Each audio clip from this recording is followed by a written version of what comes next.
একমাত্র আল্লাহর উপর অটুট বিশ্বাস থাকার কারণেই একজন হজযাত্রীর জন্য দুবার বিমান অবতরণ করেন পাইলট। লিবিয়ার দক্ষিণাঞ্চলের এক নির্ভীক যুবক আমের মাহদি চলতি বছরের হজ পালনের উদ্দেশ্যে রওনা দিয়েছিলেন সৌদি আরবের দিকে, কিন্তু যাত্রা শুরুর মুহূর্তেই ঘটে গেল এক অবিশ্বাস্য ঘটনা। এ ঘটনা ইখলাস ও আল্লাহর কুদরতের জীবন্ত দৃষ্টান্ত হয়ে উঠেছে। ইতিমধ্যেই সামাজিক যোগাযোগ মাধ্যমে আলোচনার কেন্দ্রবিন্দুতে পরিণত হয়েছে এ অলৌকিক ঘটনা। 3 দিন আগের ঘটনা। ঘড়ির কাঁটায় ঠিক 12টা, দুপুরের হজ ফ্লাইটের নির্ধারিত সময়।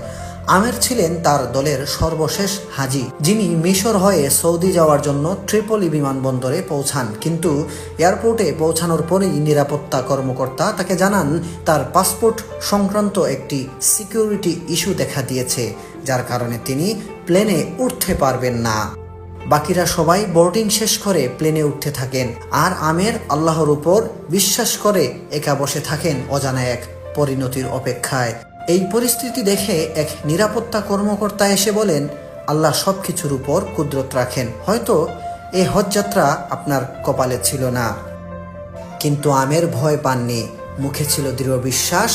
জবাব দিলেন, ইনশাআল্লাহ প্লেনটি উড়বে না, আবার ফিরে আসবে। আমার নিয়ত হজের, ইনশাআল্লাহ আমি অবশ্যই যাব।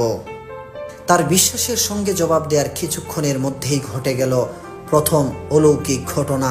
এয়ারপোর্টে ঘোষণা এলো প্লেনটিতে যান্ত্রিক ত্রুটি দেখা দিয়েছে, আর সেটি এক্ষুনি ফিরে আসছে। বিমানবন্দরে সবার চোখ এখন উপরে, কিন্তু তাতেও পাইলট আমেরের জন্য দরজা খুলেননি। দ্বিতীয়বারও আমেরকে ছেড়ে প্লেনটি উড়ে গেল। তৃতীয়বার ফেরা প্লেনটি আবারও সমস্যার সম্মুখীন হয়। এবার মৌসুমী ঝড়ো আবহাওয়ার কারণে প্লেনটি নিরাপদে আবার মাটিতে ফিরে আসে। তখন পাইলট নিজেই বলেন, আল্লাহর কসম, আমি আর বিমান উড়াবো না যতক্ষণ না আমের প্লেনে ওঠেন। অবশেষে প্লেনের দরজা খুলে দেয়া হয় শুধু আমেরের জন্য, আর তিনি উঠে পড়েন সেই বিমানে। সৌদি আরবে পৌঁছে হজ পালনকারী এই যুবক একটি ভিডিও বার্তায় বলেন, আমার আনন্দ ভাষায় প্রকাশযোগ্য নয়।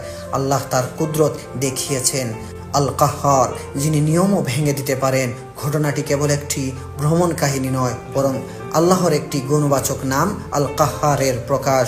তিনি চাইলে সব রেওয়াজ, নিয়ম, নিরাপত্তা, এমনকি আবহাওয়াকেও পরাভূত করতে পারেন, কেবল একজন বান্দার পবিত্র নিয়ত ও অটল ঈমানের জন্য। সুপ্রিয় দর্শক, এই ঘটনাটি দেখার পর আপনার কাছে কেমন লেগেছে অবশ্যই কমেন্টে জানাতে ভুলবেন না, এবং ভিডিওটি শেয়ার করে ছড়িয়ে দিন অন্য কেউ দেখার জন্য।